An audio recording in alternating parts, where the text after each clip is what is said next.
essa base no formato que ela tem a máquina. Então aqui você pode abrir e pode fechar, tá? No formato que ela tem a máquina. Se a máquina for mais aberta, você coloca ela mais aberta. E depois que você fez essa abertura, você vai fazer a fixação nessa furação com os parafusos.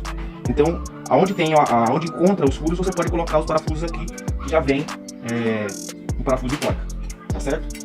Quando você fez essa fixação, e essa parte fixada aqui, a marcação aqui na lataria, tá? Nas 4 furações aqui, e faz a furação no gabinete com a furadeira, tá? Uma broca um pouco mais larga do que o próprio parafuso, uma broca 5 mm, 6 mm é suficiente, tá? Depois que você fez essa fixação, você só vai regular a altura do seu pezinho.